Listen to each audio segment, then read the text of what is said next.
The forest stood still, silent, waiting. A blanket of humid air smothered any breeze. Leaves hung heavy, unmoving. The air, thick and oppressive, hinted at the coming storm. A storm the forest could smell, could feel in its ancient roots. The traveller walked on, oblivious, lost in thought.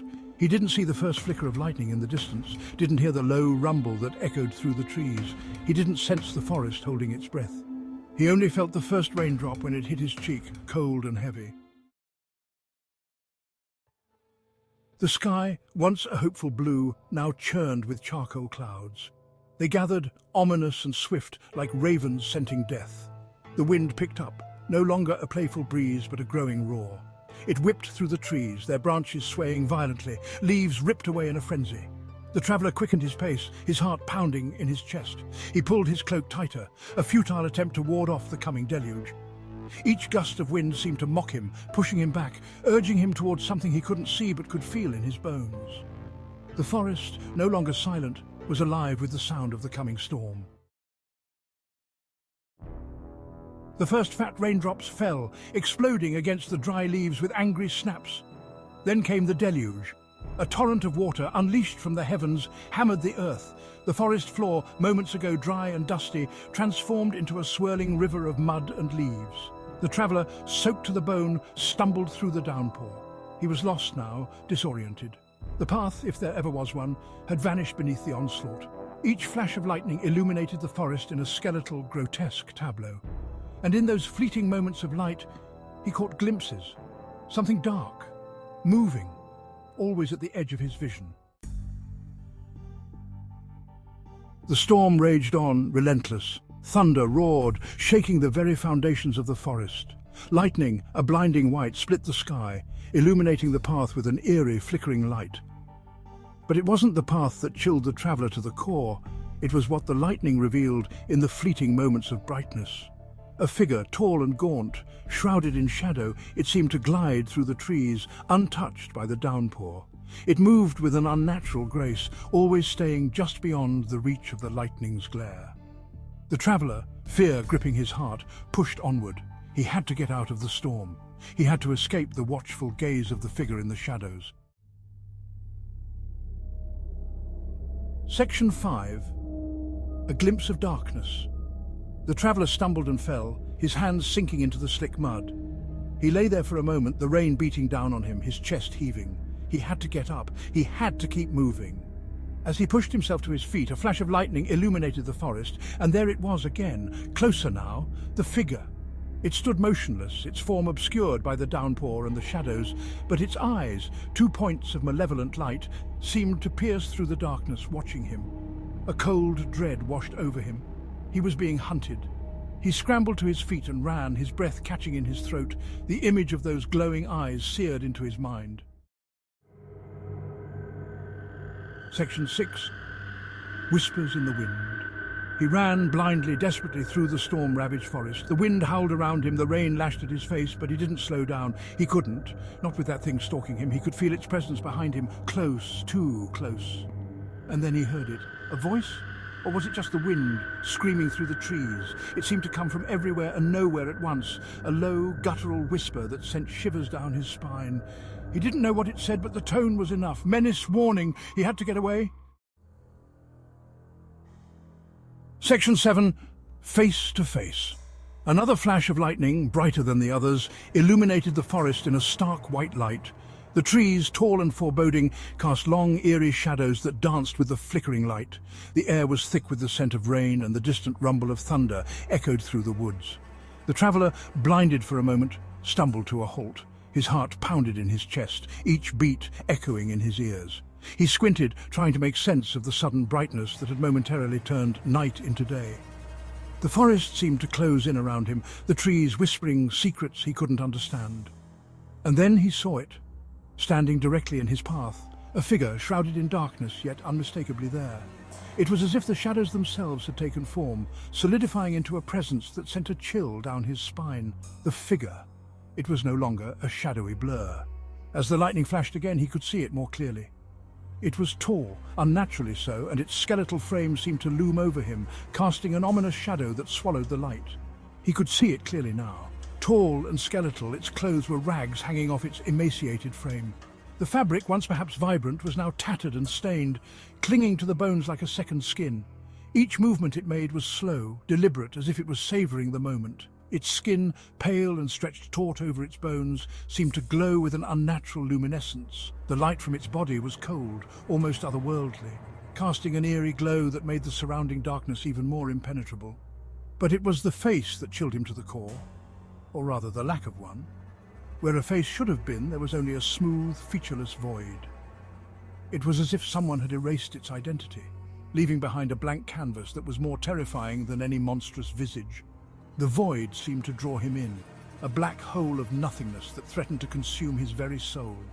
He felt a cold sweat break out on his forehead, his breath coming in short, ragged gasps as he tried to tear his gaze away. The traveller stared, paralyzed with fear, as the figure took a step towards him. Each step was slow, deliberate, echoing in the silence of the forest. He wanted to run, to scream, but his body refused to obey.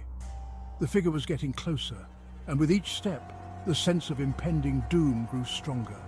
The traveller knew, deep down, that this encounter would change him forever. Section 8. Calm after the storm. And then, as quickly as it began, the storm broke. The rain eased, becoming a gentle drizzle. The wind died down, the trees sighing in relief. The clouds parted, revealing a sky awash in the soft, ethereal glow of the approaching dawn. The traveller, still trembling, looked up. The figure was gone, vanished. He was alone. He collapsed to his knees, his body racked with sobs.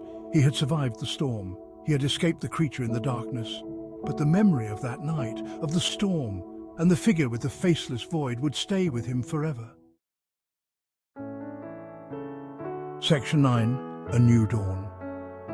The sun rose, painting the sky in hues of pink and orange. The first light of dawn broke through the darkness, casting a warm glow over the landscape. It was a new beginning, a fresh start after the tumultuous night. The forest, washed clean by the storm, seemed to sparkle. Each leaf glistened with droplets of rain, reflecting the sunlight like tiny diamonds. The air was crisp and fresh, filled with the scent of wet earth and new growth. It was as if the forest itself had been reborn, renewed by the cleansing storm. Birdsong filled the air, replacing the howling wind and the rumble of thunder. The melodies of the birds created a symphony of peace and tranquility, a stark contrast to the chaos of the night before. The forest was alive with the sounds of nature, a testament to its resilience and beauty. The traveller rose to his feet, his body stiff and sore, but his spirit lighter. He had weathered the storm both literally and metaphorically. His journey had been long and arduous, but he had persevered. The challenges he faced had only made him stronger, more determined to continue on his path. He had faced his fears and emerged, battered but unbroken. The trials he endured had tested his limits, but he had not faltered. His resolve was unwavering, his spirit indomitable. He was a testament to the strength of the human spirit, capable of overcoming even the greatest of obstacles. He looked around, taking in the beauty of the reborn forest, the vibrant colours, the fresh scents, the sounds of life all around him. It was a reminder of the beauty that can emerge from even the darkest of times. He felt a deep sense of gratitude for the opportunity to witness this transformation. The path, barely discernible beneath the debris of the storm, was visible now. He would follow it. It was a symbol of his journey, a path that had been obscured, but was now clear. He knew that the road ahead would not be easy, but he was ready to face whatever challenges lay ahead. He would find his way out of the forest and back to the world he knew. The forest had been a place of trials and tribulations, but it had also been a place of growth and self-discovery. He was ready to return to his life, armed with the lessons he had learned and the strength he had gained.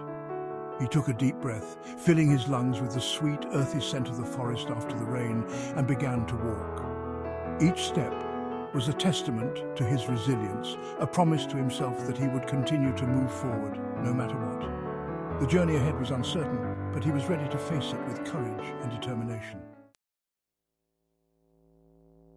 Section 10. The shadow remains. He walked for what seemed like hours, the dense canopy above blocking out most of the moonlight, leaving him in a world of shadows and whispers. The silence of the forest was broken only by the sound of his own footsteps, a rhythmic crunching that seemed to echo through the trees, amplifying his solitude. The sun climbed higher in the sky, casting long shadows that danced around him as he walked. Each shadow seemed to have a life of its own, twisting and turning in the dappled light, creating an ever-changing tapestry of darkness and light. He thought about the storm, about the creature in the darkness. The memory was vivid, etched into his mind like a scar. The howling wind, the torrential rain, and the eyes, those piercing, unblinking eyes that seemed to see right through him. Had it been real? Or had his mind, playing tricks on him in the throes of fear, conjured it up? The line between reality and imagination blurred in the depths of the forest, where shadows could be anything and everything. He didn't know, and perhaps he never would. The forest had a way of holding on to its secrets, wrapping them in layers of darkness and silence, making it impossible to discern the truth. But one thing was certain: the forest held secrets. Dark and ancient secrets, secrets that whispered in the rustling leaves and sighed in the creaking branches. And he had glimpsed one of them, a fleeting shadow, a hint of movement in the corner of his eye. It was enough to send a shiver down his spine, a reminder of the unknown lurking just beyond his sight.